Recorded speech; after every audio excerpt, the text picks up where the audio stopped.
Welcome back to Coding Commanders. I'm Commander Candy, and today we are going to learn all about GDScript if statements.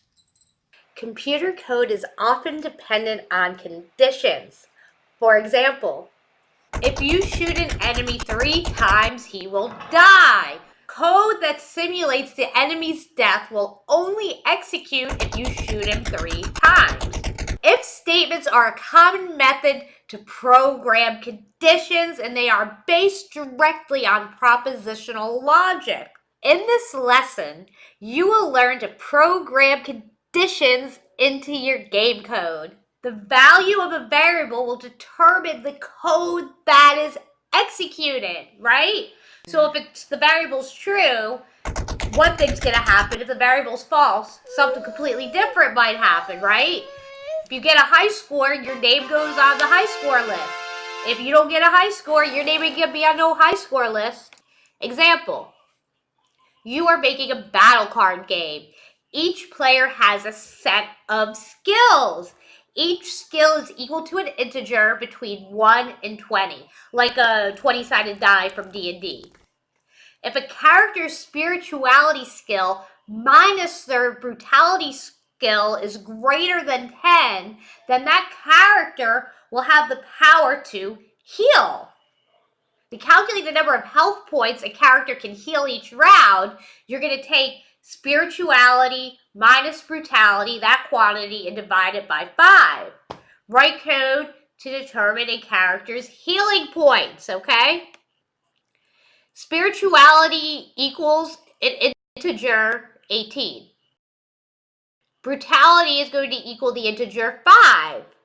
I'm going to call base score that number that's going to determine if the player has access to any healing or not. I'm going to call it the base score. So var base score is going to equal spirituality minus brutality.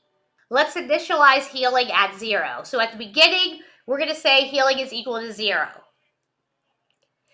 If and only if the base score is greater than 10, we're going to add the base score divided by 5 to healing. And then at the end, we'll output healing. So in this example, again, spirituality is equal to 18 and brutality is equal to 5. So our healing is going to be 2. This character will be able to heal 2 health points per round. Okay, now let's talk about Elif. Not to get confused with the hussy Ellie. Ellie is a hussy who be trying to steal my man, but we're talking about Elif, okay? Elif is going to deal with multiple cases. Sometimes it's not just true or false. Sometimes it's a numerical value, and there might be many different ranges that the code could depend upon. Let's look at an example. Let's say you're writing code to determine if a number is positive, negative, or 0. So we have 3 cases. The number could be positive, the number could be negative, or the number could be 0. Let's look at our example. At the top, I declared a variable num equals 3 times 2. When we get into functions, these will also make more sense, but one step at a time. So I just hard-coded a number, 3 times 2. If num is less than 0, we're going to print negative. Else if num equals 0, print 0. Else if num is greater than 0, print positive. Else print error. If none of the conditions that we named are met, the code's going to output error. Even if you don't think there's a possibility outside of the conditions that you named, it's good to always have an else. It's like we were talking about before. You should try to cover every scenario in your code, but it's impossible to always cover every scenario. There's always going to be something that happens that you didn't think of. Somebody's going to use your application or interpret your question or interpret what they were supposed to do in a way that you didn't expect, leading to unexpected results. And you want to try to have, in real life, it would do more than just say error. It would probably it would do something. If none of the cases are met, something would happen. Maybe there'd be an error message, and then the player starts over. Something's going to happen to avoid the program just crashing. You want to avoid your program breaking. You want it to crash and break as little as possible. So having error checking like that, where you have a blanket else statement, where if something fucked up happens, display an error message and start the level again. Something like that. If num equals 3 times 2, the output is going to be positive. Do you guys like my little output boxes? I'm kind of proud of them. I think they came out cute. Compound conditions. Sometimes more than one condition has to be satisfied for a block of code to execute.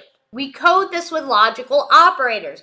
For example, Hatnix likes women who have big ears and use Linux. Those are two different conditions. The woman has big ears and she also uses Linux. Sometimes we need more than one condition to be satisfied. Okay, so Billy is ordering t-shirts. Just plain colored youth shirts cost $10. Graphical youth shirts cost $14. Plain adult shirts cost $15. Graphical adult shirts cost $20. Write code to output the price of a shirt. So, if adult is true and graphics is true, if adult and graphics, we're going to print $20.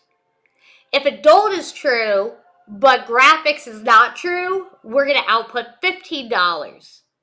If adult is false and graphics is true, we're going to print $14.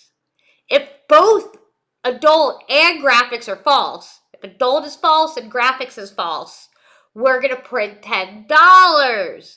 Then at the end, if none of those conditions were satisfied, we're just going to output error. So up top, I declared adult equals true and graphics equals false. So what's the output going to look like?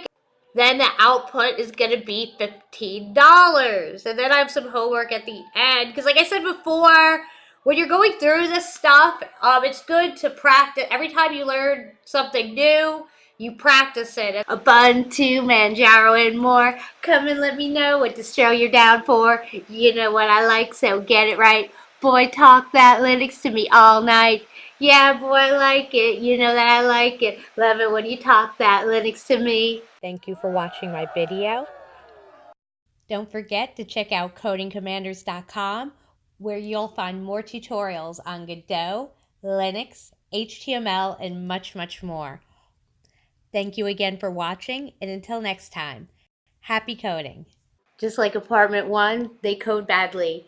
Dick'll fall, just hoping that I fall. Parasites waiting, but programming is my frackin' protocol. Career soars, code gleaming out my pores. They need programmers like me. They need programmers like me so they can get on their frackin' keyboards and write code badly.